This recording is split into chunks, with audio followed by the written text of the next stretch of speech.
What up, my people? Guys, do me a favor. Hit that like button if you don't mind. Either now or you can wait a couple minutes and hit it. Either way, it'd be awesome.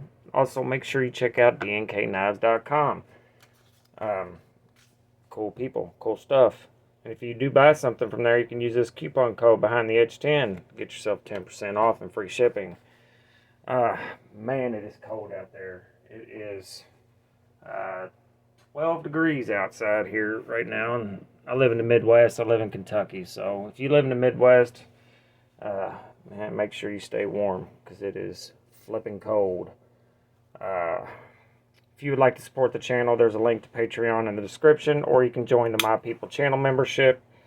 100% of all the money that comes through there helps keep this channel going and purchases knives for content and for giveaways.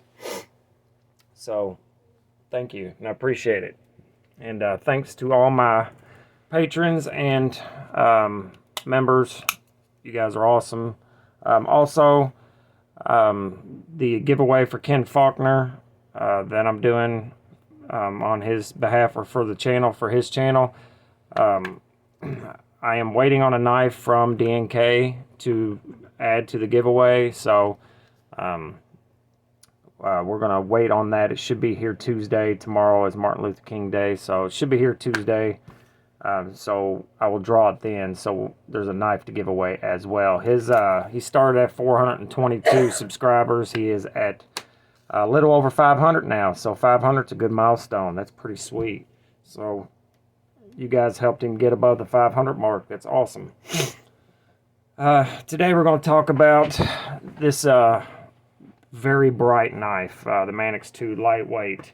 This is my first week of having it. I carried it every day at work and not at work, mostly in the primary pocket, but sometimes it was in the secondary pocket because I also got this week. TRM sent me this for free, which was super nice of them, as a gift too. That was very, very nice of them, but this was in my primary pocket a couple days. But for the vast majority of the time, I've used and carried this for the past week.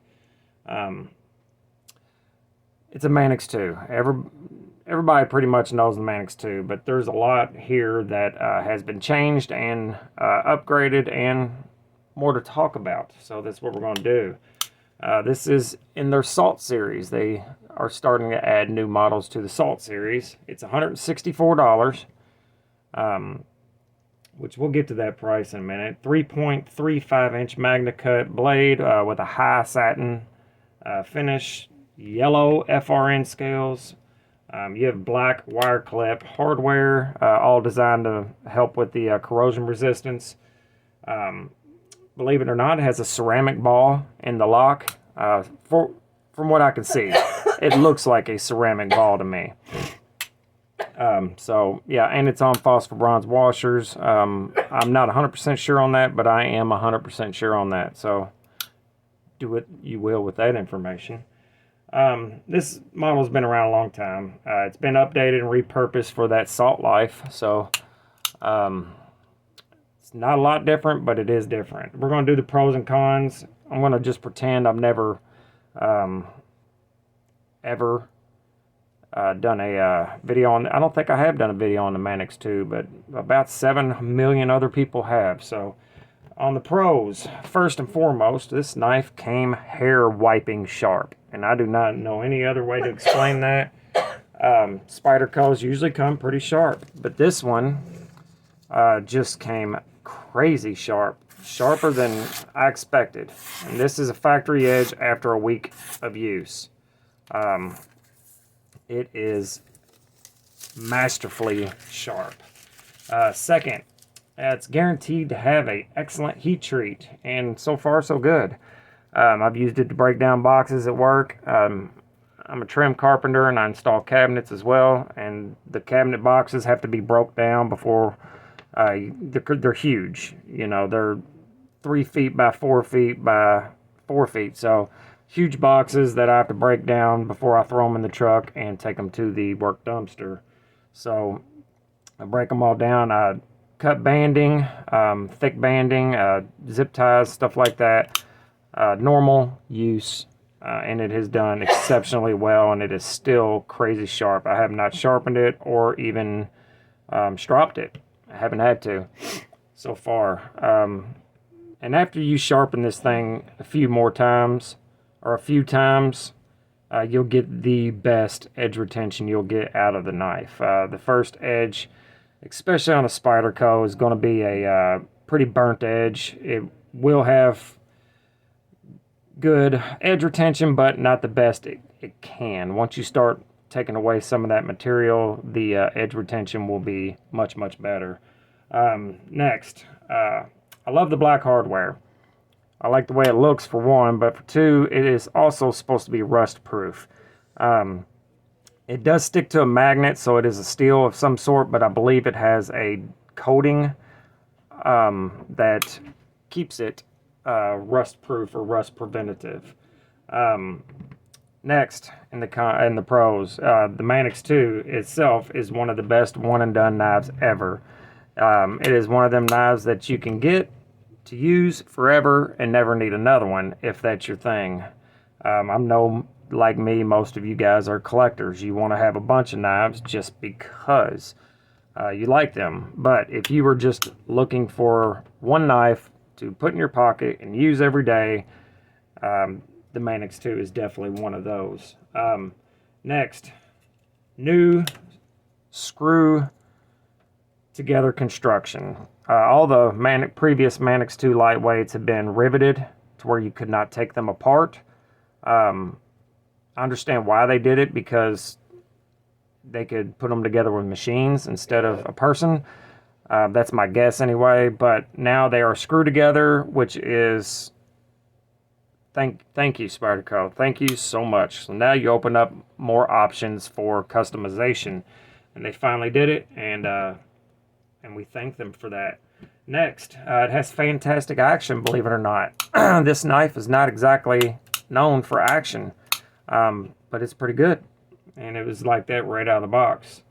Next, it is completely ambidextrous. That means left or right hand carry is going to feel the same for everybody because of the lock and of course the flip of the clip there, but it's a completely ambi knife, 100%. Like this knife is right hand carry only, and that's just what you get.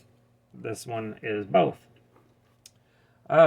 Next, there is lots of aftermarket parts available for this, and more coming. There's companies that are working on scales for these, but you can get the clip for it. You can get the upgraded lock bar, for lack of a better word, and lighter spring. You can get the ceramic ball, which this one already has in it. As far as I can tell, it looks ceramic. It's black, or shiny black, so I believe it's ceramic.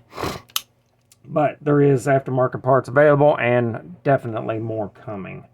Next, it is a good size. It's kind of in the Goldilocks zone for most people. Not too big, not too small. I prefer a bigger knife, but this one is definitely not too small for me to enjoy. Next, it is super lightweight. That could be a pro or a con for some people. Satu Dave would say this thing is way too light. I think it is a little too light for my liking, but most people that aren't me or Satu Dave like a lighter knife. The lighter the better. So there you go. Next, it is nearly rust proof or 100% rust proof. I don't know about the spring in there, but everything else, Spyderco has gone the extra mile to make it rust proof, which is part of the reason they do the salt line, for people who need that sort of thing. I personally don't care about rust proof or prevention or anything of the sort. My favorite steel is K390, and it will rust looking at it. As long as you take care of it, shouldn't have nothing to worry about. But it is rust proof. A couple little add-ons. I did one thing, it's excessively good at its job for what it was designed for. And that's all I really got to say about that. It's going to be good for what it was designed for. Next, it has a great price to me for a USA made blade with a good heat treated Magnacut blade. The Maximet version of this knife, which has gray FRN and Maximet blade, and it is riveted, it's $250. Now I know that Maximet is a more expensive steel, but that knife to me is overpriced. This one here seems to me, in my opinion, to be well priced at $164, and that's what I got it for. But that from GP Knives, but it may be cheaper elsewhere. But to me, that's an excellent price for this knife, and the Manix 2 is well priced knife in general. There's 25, 30 different versions of this knife, and 90% of them are well priced. Next, the Magnacut blade in the Salt series is a good choice. The other options for the Salt series is LC200N or H2, which is just a new derivative of H1, which was terrible. And as far as I've heard, H2 is not much better than H1. So the Magnacut is definitely the best option in that. It might not be quite as rust proof as LC200N or H2, but it drastically outshines both of those steels in every other category. In the cons, there's only a couple. It's freaking yellow, and I get why. I just don't like it. The other salt line, the Atlantic salt lines, they use green. I wish they would have did this one in the green instead of the yellow, but yellow's ugly. I just don't like it, but that's a preference thing, like my wife just said. That's just me. Some people might like it. I think it's awesome. She likes it.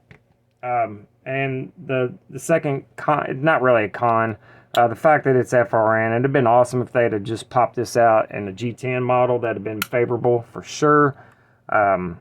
But I get why they didn't. Again, they were going for the salt line thing. Eventually, I'm sure they'll do Magnacut in a G10 model. Spyderco just does that good stuff, and we appreciate it. That'd be cool if they ever did a K390 version of this knife. That would be sweet.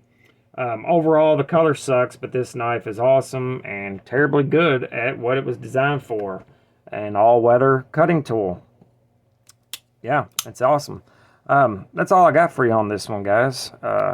Make sure you are good to each other, love each other, and remember, there's no reason to be an asshole. Life's too short for that. Later.